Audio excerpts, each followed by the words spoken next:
Hola, ¿qué tal? Al habla Jorge Martínez Soto, colaborador del inversor inquieto y banquero privado para Bank León. Y les doy una vez más la bienvenida a este apartado de supuestos prácticos y sobre todo, y en este más cortito plazo, supuestos de actualidad, porque hay mucho que comentar, hay muchas cosas que desmentir. Vivimos en un mundo que ya lo comenté en el anterior podcast en el cual estuvimos analizando un poco las consecuencias de Trump, de que fuera presidente de los Estados Unidos, implicaciones en cuanto a aranceles. Y ahora lo que estamos viendo es que el tema está cogiendo otro color, otro cariz, que es el cariz de la geopolítica. Y esto es un cariz peligroso, porque la geopolítica, bueno, de hecho siempre ha movido el mundo, incluso va más allá de lo económico, aunque está muy interrelacionada. Pero lo que estamos viendo es que se está forjando un nuevo orden mundial.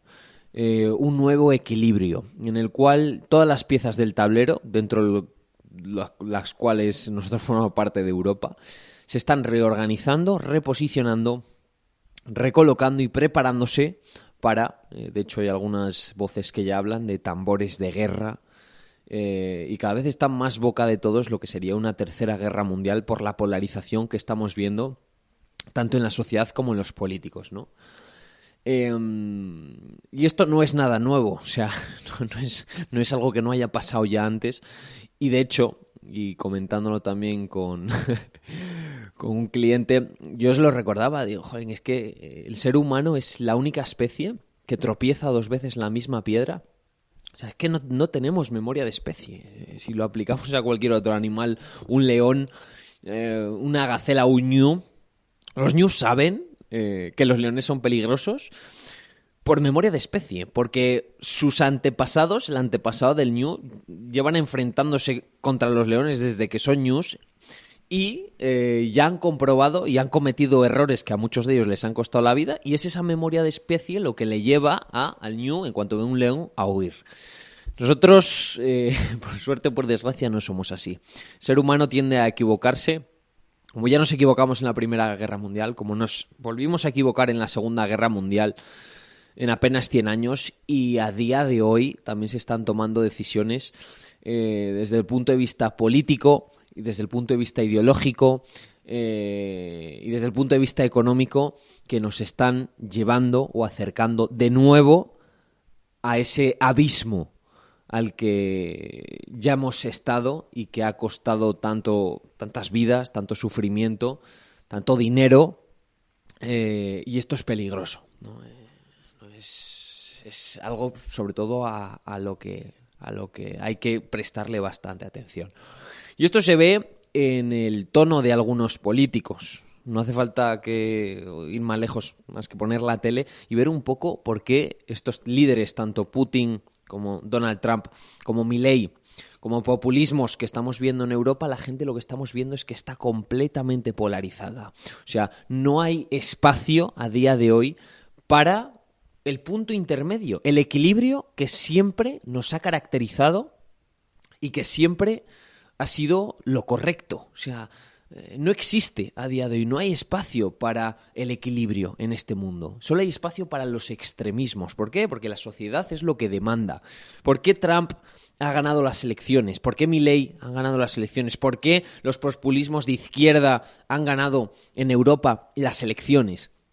Muy sencillo, porque dicen lo que la gente quiere oír. Y ese mensaje, tanto en el fondo como en las formas, es el que la gente demanda. No es que los políticos estén locos, es que nosotros, al fin y al cabo, los políticos lo que son un reflejo de lo que quiere la sociedad. La sociedad quiere gente que desvaríe. La sociedad quiere presidentes que aparezcan con una motosierra, que aparezcan diciendo que van a invadir Groenlandia, que aparezcan diciendo que le van a quitar todo el dinero a los ricos y se lo van a dar a los pobres, que aparezcan diciendo que es perfectamente sostenible endeudarse hasta el infinito. ¿Por qué? Porque aquí lo importante es el bienestar social. Esto es lo que la gente quiere. Y no nos olvidemos de que esto lo hemos provocado nosotros, con nuestras decisiones, con nuestro voto y con nuestra polarización, ¿vale? Por lo tanto, ahora no nos desesperemos y nos llevemos las manos a la cabeza, porque es que esto es lo que por suerte o por desgracia, el mundo ha votado, ¿vale?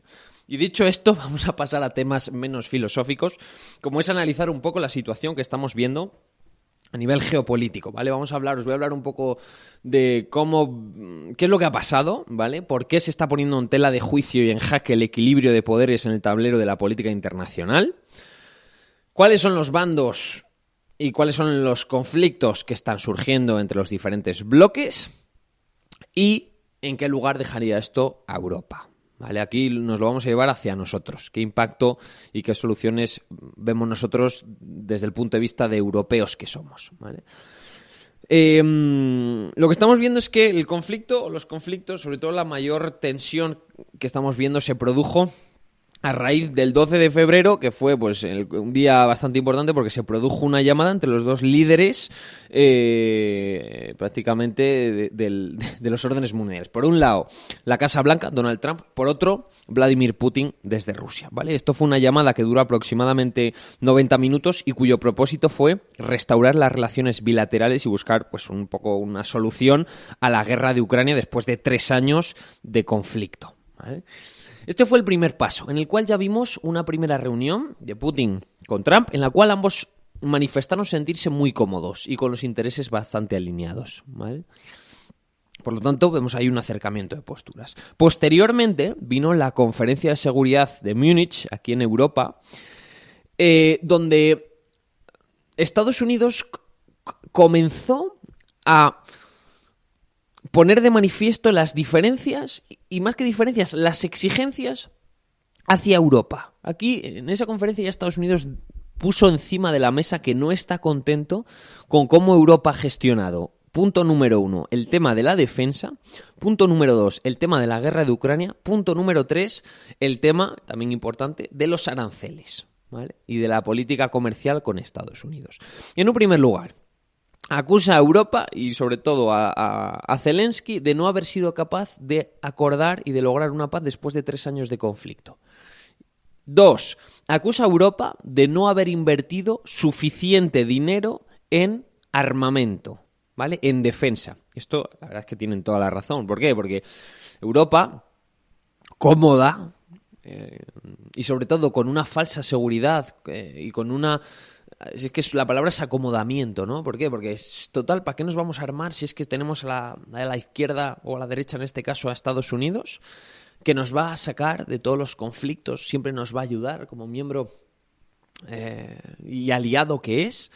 No merece la pena invertir en defensa, ¿no? Y esto es algo que Estados Unidos va a cortar el grifo y ya ha avisado. Es decir, aquí todos tenemos que invertir en defensa, ¿vale? Porque todos tenemos que ser capaces de responder en el caso de que un conflicto internacional estalle, ¿vale? Y de proteger cada uno a su país y no depender tanto unos de los otros, ¿vale? Eso en el tema de defensa, que nosotros ya estamos viendo que se están redirigiendo, vamos, es que ha obligado a Europa a armarse otra vez para hacer frente a un posible conflicto. No se sabe muy bien contra quién. 3. El tema de los aranceles, que entraremos posteriormente, ¿vale? Después de esta Conferencia de Seguridad de Múnich vino la siguiente reunión, ¿vale? Que esta se realizó entre los ministros de Exteriores de Washington y Moscú. Además se reunieron en la capital de Arabia Saudita, que fue Riad, ¿vale? Además un martes, en el cual se volvieron otra vez a acercar posturas como un segundo paso después de la llamada telefónica entre Putin y Trump, y hablaron sobre, se trató el tema de cómo gestionar este tratado de paz para poner fin a la guerra de Ucrania. Esto ya aquí vemos que es un punto de inflexión. ¿Por qué? Porque se están tratando temas y sobre todo el conflicto europeo sin tener en cuenta a los propios europeos. Los rusos con los americanos reunidos, sin contar con los europeos, para ver cómo ponen final a un conflicto en Europa. ¿Eso en qué posición nos deja? Somos un cero a la izquierda, y eso es lo que Estados Unidos y Rusia nos están diciendo, ¿vale? Claro, aquí ya empezamos a ver el cariz que está tomando, peligroso, que están tomando pues este alejamiento por parte de Estados Unidos de Europa y acercamiento a Rusia. Y esto es muy importante, porque no olvidemos que Rusia a día de hoy es nuestro enemigo y Estados Unidos a día de hoy es nuestro principal aliado. ¿Vale? De un enemigo, obviamente, que no te puedes esperar nada bueno. Pero que tu mejor aliado sea el mejor amigo de tu peor enemigo, eso convierte a tu mejor aliado en tu peor enemigo. Y esto es importante. ¿Vale? Y de hecho, bueno, es que además lo hemos visto, que luego después una llamada con Zelensky y incluso el propio Donald Trump ha llegado a llamarle inútil, o sea, de decirle, de tacharle de que no ha sido capaz de solucionar el tema del conflicto en su país y que eso ha causado un montón de muertes, ¿vale? Por lo tanto, eso es como están a día de hoy las cosas, ¿vale? La pregunta que nos tenemos que hacer llegados a este punto es ¿en qué papel deja todo esto a Europa? Porque es un país que no olvidemos que seguimos dependiendo bastante de Estados Unidos, que además desde el punto de vista económico no nos está yendo especialmente bien, ¿vale? Con unos crecimientos por debajo del 1,5%, cuando Estados Unidos está creciendo más del 2%, y pues unos conflictos geopolíticos en los cuales estamos viendo que tenemos el cerco montado. Por un lado por Estados Unidos y otro por Rusia. Y luego también está el mundo árabe, que está expectante de ver cómo se siguen desarrollando los acontecimientos. El panorama pinta gris, o por lo menos gris, ya no decimos negro, ¿no? Para Europa. Pero aquí os quiero transmitir también un mensaje de esperanza. Un mensaje de como si fuera una lucecita en un mundo lleno de tinieblas. Porque en un mundo en el cual, y si analizamos la geopolítica, Europa, vemos que está en una posición francamente mala. Si algo nos ha caracterizado siempre a los europeos ha sido la capacidad de resurgir de nuestras cenizas. Ya lo hicimos después de la Primera Guerra Mundial, lo hicimos después de la Segunda Guerra Mundial y lo volveremos a hacer de nuevo. De hecho, ya sé que Alemania y Francia, que se daban por muertas, ya vemos cómo se está reactivando poquitito a poco el crecimiento económico. Incluso puede ser que batamos incluso las expectativas en cuanto a crecimiento. Los mercados financieros, Francia y Alemania han subido más durante estos 2 meses, que no han llegado todavía a su final, pero han subido más que Estados Unidos en cuanto a cotización de las acciones. Por lo tanto, Europa está tocada, pero no está hundida. En cuanto al tema de los aranceles, y aquí me gustaría distinguir un poco dos partes de la política. Una parte de la política es el show, es la interpretación que realizan y que llevan a cabo todos los políticos porque es lo que la gente quiere ver, como os he comentado anteriormente. Es un paripé. Gran parte, sobre todo de la parte arancelaria, de la parte geopolítica y de, sobre todo, las negociaciones que se están llevando a cabo, es un show. Es un show. O sea, no es real. No es real que Donald Trump quiera meterle un arancel. Ya lo hemos visto con China. No es real que le quiera meter un arancel del 60% porque eso implicaría una guerra comercial. Estados Unidos no quiere subirle los aranceles a Europa porque si Europa se los sube de vuelta, y ahora entraremos en datos, sale muy mal parado. Lo mismo con Canadá y lo mismo con México. Pero ¿qué es lo que pasa? Que Donald Trump está interpretando un papel. Que es el papel que se lo han dado además los americanos y es el papel que tiene que interpretar como presidente electo de los Estados Unidos. Y es un papel igual que el que está cumpliendo Milei en Argentina, repito, o el que están cumpliendo aquí los socialistas en nuestro país y el comunismo o la izquierda en Europa, ¿vale?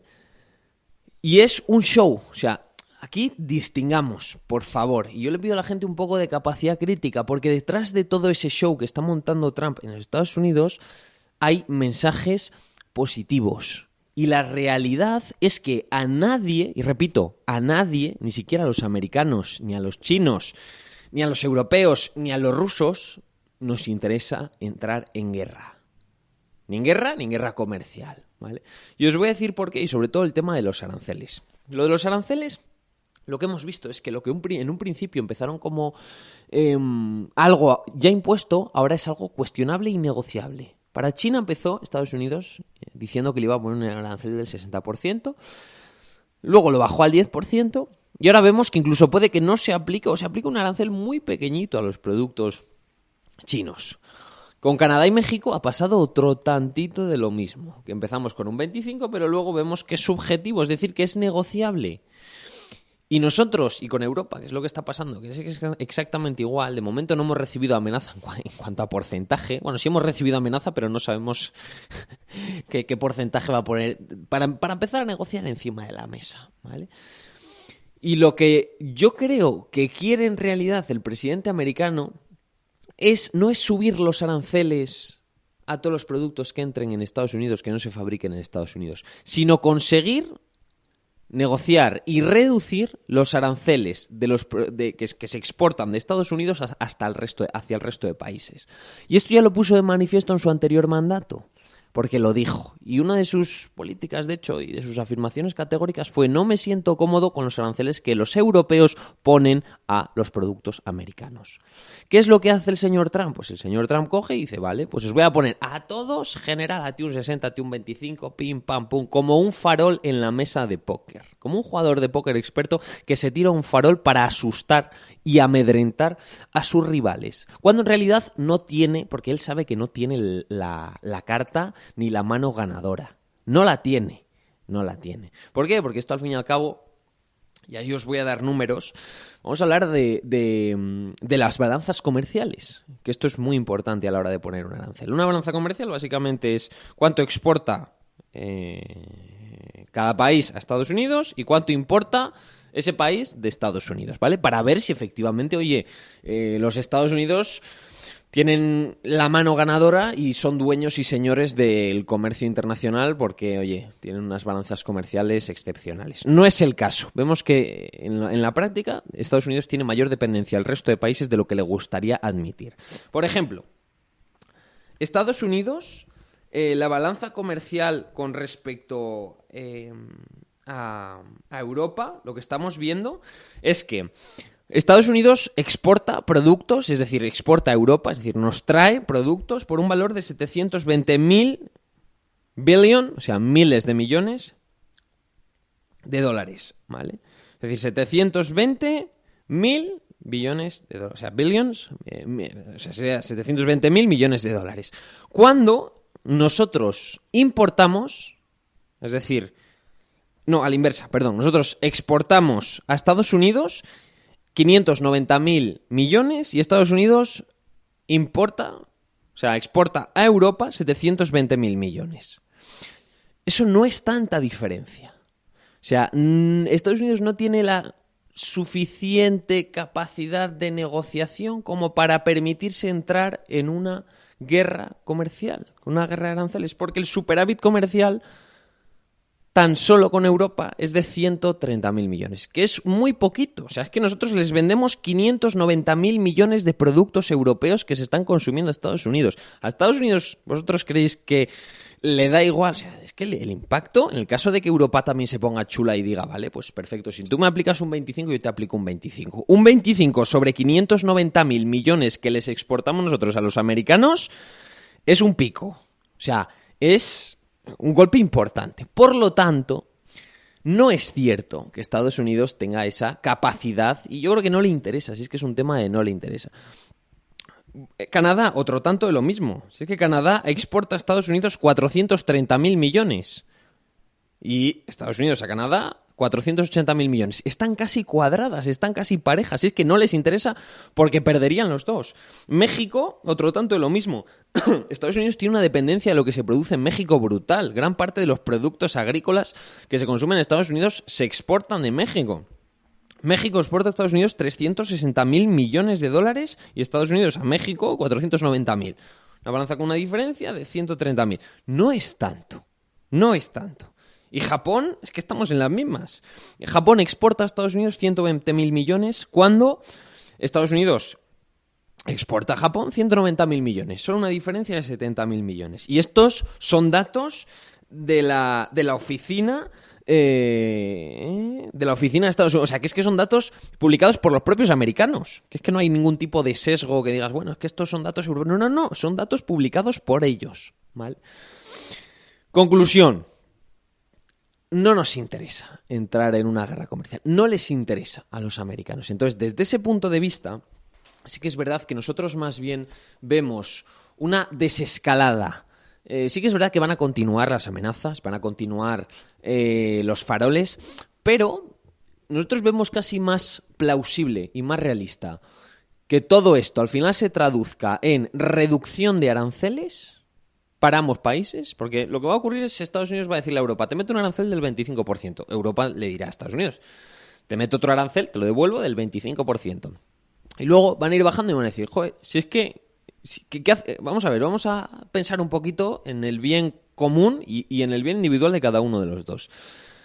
¿Qué nos interesa? Que vamos a ver, yo cojo y te pongo un 2 de aranceles, lo tenemos en un X, lo bajamos la mitad, tú ganas y yo salgo ganando. Y ahí es donde nosotros estamos viendo esta es la mayor probabilidad. Nosotros valoramos que se produzca esto, es bastante más probable que lo otro, porque el otro al fin y al cabo no beneficia a ninguna de las partes, ¿vale?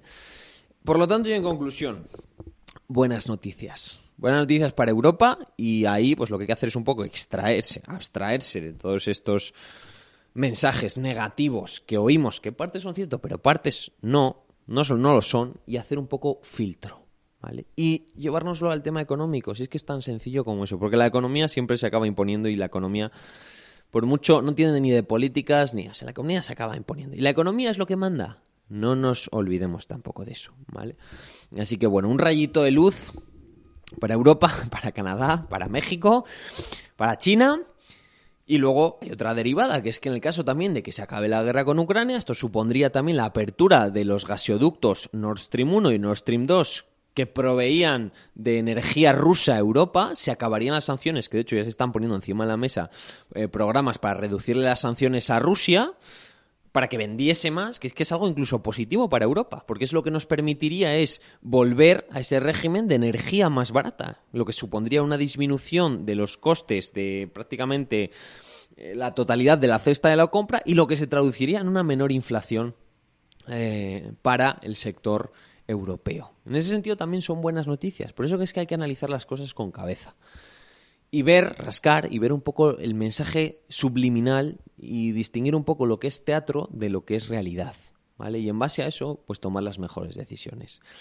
Así que, nada, era simplemente comentaros eso, transmitiros también tranquilidad, que nosotros no vemos ni mucho menos en el corto plazo. En el largo plazo sí que es verdad que el tema geopolítico y estas alianzas que estamos viendo entre Estados Unidos y Rusia pueden generar conflicto a largo plazo, porque además el principal aliado de Rusia es China.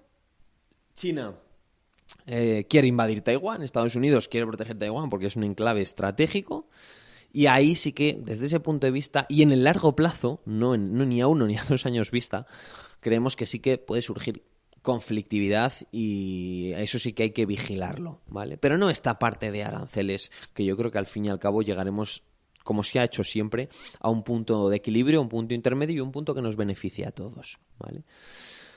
Nada, sin nada más que añadir, me despido. Espero que hayan sido lo que les haya sido de utilidad este podcast, y nos vemos en el siguiente. Un abrazo y a disfrutar.